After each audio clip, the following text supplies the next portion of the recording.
How's it going, everyone? Waffles here with another random retro gaming, and today we're just going to talk about a few more retro games. Except for we're really not. We're going to do something a little bit better. We're going to talk about the Nintendo Ultra 64.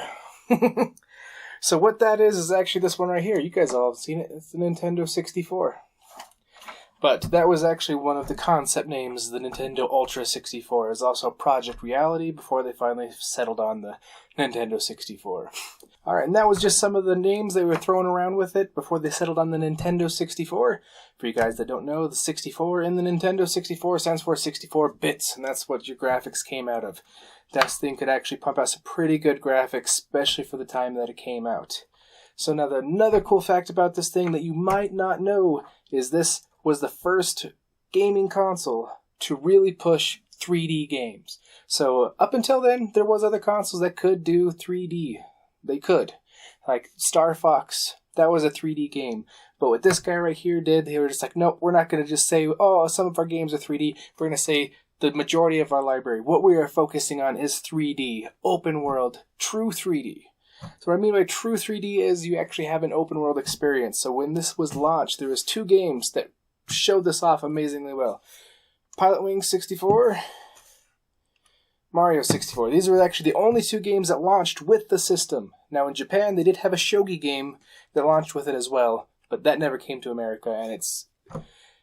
honestly, it wasn't that great, I don't think, to really represent what this thing does and why this thing was the Ultra 64. And, well, Ultra 64 is because Nintendo had a couple other Ultra products coming out about the same time. But still, this is Ultra. This is the bad boy. This is the grandfather, the all grandfathers. This is exactly what we have gaming today is because of this guy right here. Alright, and as of 2009, I know that study is actually a little bit older, there was actually close to 33 million of these things sold. And the reason why that study is sold is because they stopped really producing these and selling these in a retail setting, so it's hard to get those numbers down. So, like, more have been sold and bought, but that's brand new systems. Almost 33 million systems brand new were sold. And that is actually why this guy is always actually a contender in most systems sold. And Nintendo is always doing that. They're always at the top of most systems sold, like with the Wii and stuff like that. And again, started with this guy right here. So this came to America same time as the PlayStation and the Genesis. There was two things that made this thing amazing. Price point. So $200. $200 for a system brand new.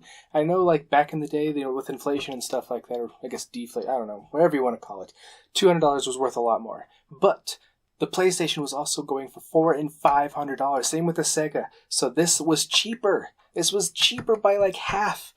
And it did the same graphics-wise. And it was saying, no, get us. Our library is 3D. Our entire library, what we are focusing on for a gaming industry is 3D when everyone else was still putting out the 2Ds, the side-scrollers.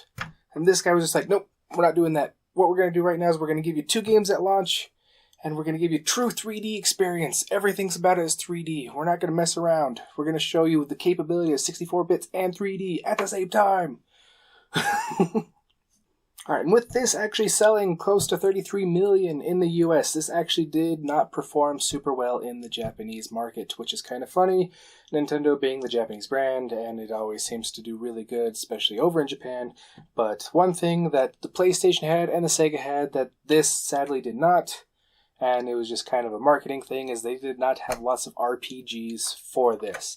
RPG is always a huge selling point in Japan. So that's why most RPGs, especially coming out now, are multi-system. PlayStation and Xbox. Like there's a few, PlayStation specific, but again, PlayStation, Sony, Japan.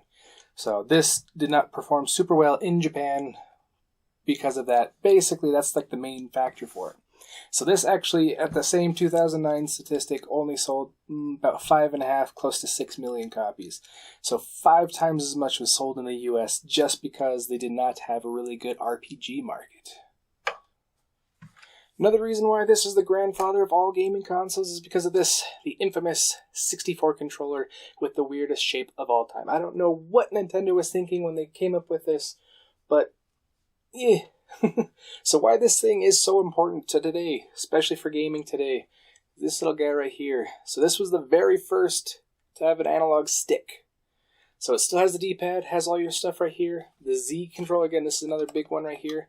This is where your LR 1s and 2s came from, was the Z button right here. This is actually the guy that started it all as well. So because of these two things, we actually have DualShock controllers. So once PlayStation saw that, oh man, these sticks are actually a lot better than just a D-pad. You have a lot better control with it, especially in the 3D games that everyone's trying to put out right now. We need something like this. So then that's why everyone started going to the analog stick. And then, again, because of the Z controller and everything on the games, you had this pad right here for moving, this one right here for moving. So you started to actually get more up and down, left and right motion with these 3D games. And that's why, again, this thing was so great when I said, oh, we're going to release all of our library in 3D. It's because they actually came up with systems to make 3D work.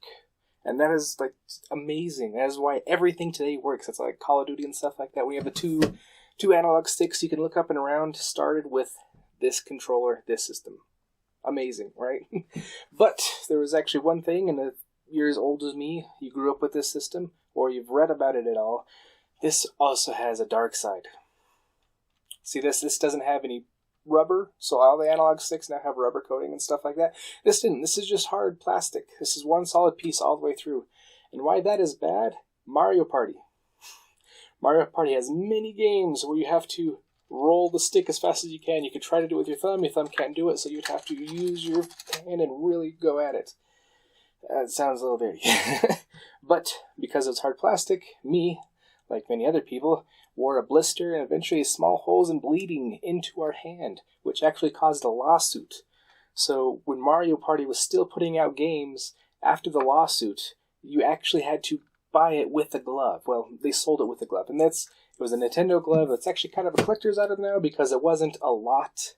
And once they got more warnings and stuff in like Mario Party 2 and stuff like that, it wasn't as big as a deal, and you didn't have to have the glove. But that was actually one thing so funny that it caused so many injuries that they actually for a while had to sell a glove with it so you wouldn't bore a hole in your hand. So again, that's why everything now rubber tip and stuff like that. And there's not a whole lot of games where you have to do that anymore because, I don't know. Because, right? Another thing that makes this console super special is this was actually the first time since they were selling so well in America and gaming started to become more of a thing because, like I said, $200 price point, the two games, but after a while, this actually boasted 400 games. And that's not downloaded games, that's not indie games, they just didn't have it. Again, we'll get to that in a second. 400 cartridge games for this system in America, and that is a ridiculous amount, right? When you're thinking about games and stuff, oh yeah, the Switch is boasting, oh, we have close to 1,000 games or whatever. Like most of those are downloadables. This had 400 cartridge games for this system. So that was when gaming started getting big, everything like that. And because of that, they started coming out with special edition consoles. And this is like the really first time people started doing that. They had the different colors, different colored controllers, accessories started being a thing, rumble packs. Those things were like kind of a thing. Like Sega kind of came out, they had the rumble backpack and stuff like that. But, it was super big and bulky and they were super expensive. But this system was like, okay, we've got a nice price point. We will make it cheaper. We're going to give you a Pikachu edition. And then we're going to come out with a game called Hey You Pikachu that used an actual microphone to play the game. So this game system was powerful enough to use the microphone and everything like that, give you the 3D graphics, and still at a nice price point. So that's amazing. And then with all the different colors of the controllers and the systems, they had the special edition. They even had a gold Nintendo 64 for a while, super rare, but it was there. So this is when they started like, oh, okay, well, that's what we can do is we can get our new systems out. We can give you a special edition. We can get them looking different. People like that. People like the customization. And all that started again with this guy right here. This guy is like I said, the grandfather of all grandfathers. Because like everything that we have today, this guy started. And I'm probably going to say that about 10 more times because this guy really did start everything. Split screen. Split screen was always a thing. This guy gave us 4. You could play 4 people at the exact same time. Games like Mario Party, GoldenEye started like, okay, this is going to be like the party console. Everyone else, up until the point, only really 2 players. Again, there was some splitters and stuff like that, aftermarket stuff to make, a Sega and everything. Kind of crazy. No one had it. It was expensive, hard to get. And this guy was just like, nope, we're going to do it 4 players right now. We're going to do party games. This is the real birth of the party games. Mario Party. Mario Party started it all. Without that, Mario Kart and stuff like that. Mario Kart 64 is one of the most popular games of all time. Still to this day. If you can find one in box, in the shrink wrap, it is selling for over $2,000 on eBay. I've got a copy. It's not a brand new copy. It's an original, but I still got it. So this is not my original Nintendo 64. I actually picked this one up at a garage sale for $5. This is one of those things. Because it did sell so well and everyone loved it, it is not a collector's per se. Like, not yet anyways. I know that sounds kind of weird because everyone loved it, but it's because there was so many systems, and there still are, that these are pretty easy to find. So it's, not like the Game Boy Micro, where they had like a limited run, and now there's only so few of them. It's like, these held up so well, they're so strong, so tough. This is not my original. Like I said, I got this from a garage sale, but my original is upstairs. It's my private collection, and it still works fine. The games, they still work fine. Everything in these things are powerhouses. These things are brick walls. Like, you cannot kill these things. They run forever. So that's why it's a good thing and a bad thing. Well, I don't know. It's, I guess, a good thing. So if you want to get these, this is a really good time to get them right now. GameStop, you can get them online for like $60. So they're not collectors yet, but they're going to be in the future. They hold up forever. This is my original controller. Still works, still great. Joystick's a little loose, but it's because, going around in circles, you kind of wear it down a little bit. The Nintendo 64 was the last of the super consoles to stop using cartridges. So after this guy, everything went to CD up until the Switch. Switch uses little game cards, and when I say that, I mean it's not the handhelds. They've always used, the DSs have always used cartridges, but these are the main systems that plug into your TV systems. Up until the Switch, this was the very last one where we ever saw the cartridges with. And again, this had over 400 cartridges.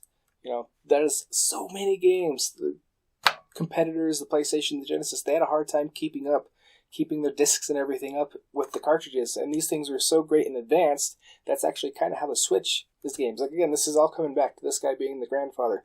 So when you actually open up these things, there's only about that much of it is actually cartridge. Like, down here's the reader, up here's the game, the rest of it's just kind of empty space. It's ridiculous. There's like nothing in there, and these things run these big games, especially at the time. These things were crazy advanced. This is where we have all of our 3D graphics. They put so much into the 3D graphics for this thing to play. This is where actually most of the 3D graphics technology came from this. So any game you're playing now in 3D, especially your open worlds and stuff like that, it all comes back to this guy right here. Again, grandfather of grandfathers. Another thing that was super cool about this, again, grandfather of grandfathers, we would not really have a serious online without this. Like, we probably still have it, but it didn't come as fast. Because after this, when we started getting the PlayStation 2 and the Xbox, that's when we really started seeing online play be viable. And it was actually after this system. So if you lived in America, you didn't have an online service. If you lived in Japan, you had the N64 HDD. So it was a little box. I'll show a picture right here. So what that is it's kind of like the little cartridges you could put in. They actually had discs in them. So it was a cartridge, but it was a disc, a little bit of both. So the HDD had discs in it, so when you plugged it in, they would spin, and that would actually make this run a little bit faster. So the cartridges, while you didn't have to have loading screens and stuff like that, you couldn't have as much data as the discs did. And that was the drawback, and that's why everyone switched to discs. While these, they could run fast, they didn't have a lot of space.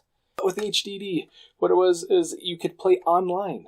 So it was the very first online system, and it never came to America, unfortunately, which is weird because, it sold so great in America. You think we would have got it, but it flopped in Japan, so they just kind of stopped making it.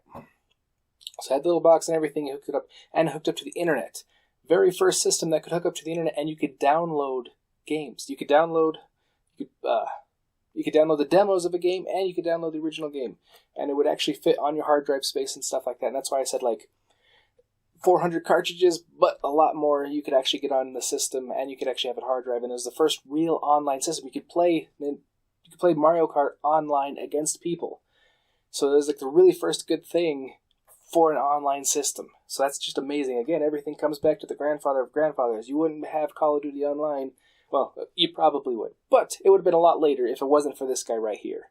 You would have been playing Gran Turismo on the PlayStation 2 online if it wasn't for this guy right here, because everything, all the technology they put into the system was so advanced that everyone started taking it. That's why it's the grandfather of grandfathers. Everyone loved it. It was the best. Everyone took a little bit from him, and he was willing to give it to make everything grow. We would not have gaming as an industry today as it is without this guy right here. We would have it. Everything was in the works. Online play was always in the works. But they pushed so hard for this system that everything came faster, everything came newer, everything came bigger and better because they were trying to make this thing the powerhouse that it is. The way that this thing works has affected so many numerous new systems in gaming. So this was affordable. It had lots of games. The technology was ridiculous. Like this started really gaming for me and for so many people because it's like, oh, this is a gaming system I can afford, and it has so many games to it. It is just amazing that this launched so much, so many projects. That's why, like, it is the Ultra 64. One thing that also made this super amazing is when this was coming out, it was fighting against the PlayStation and the Sega. People were waiting to buy this. So they were out the same year, but people were like, okay, I'm not going to buy that PlayStation for $500. It's only got 2 launch titles too. I'm going to wait for the 64. It's cheaper, and it's got 2 full 3D games at launch. And Super Mario 64. Now this game has been ported, and it has been emulated so many times. It is one of the most played video games of all time. Pilot Wings, you probably heard of it. They made one for the DS. I think they came out with one for the Switch as well. Like, it was a fun, kind of like party game, but it was just more of like, this is what we can do. Look, we have an up, a down, a left, a right, forward, backwards. We have all this room we can play with our games now. It was a great way of showing what the 64 could do. And because it was so popular, there was people like Matthew Perry, some of the Chicago Bulls were trying so hard to get deals with Nintendo so they could actually get it first, so they could actually get a copy because these things were flying off the shelves. It was ridiculous. Like, do you remember when the Wii came out and there was people, throwing punches and getting into fights? This kind of did that too. It wasn't as big. Because, like I said, the console sales were less, but this is where it started to jump off. So if you ever watch a graph, it's like, okay, console sales. So we have, that's the NES. Whoop. That's the SNES. And whoop. That's what it did with the Nintendo 64. So this is what started off. It just started going up and up and up and up because of the affordability. Celebrities were trying their hardest to get this system. That's how much hype there was for it. And that's how much, with all that hype, they could do all these technological advances. The microprocessor, this is what started in the whole full 3D revolution of making games, full immersion, full open world, is because the microprocessor.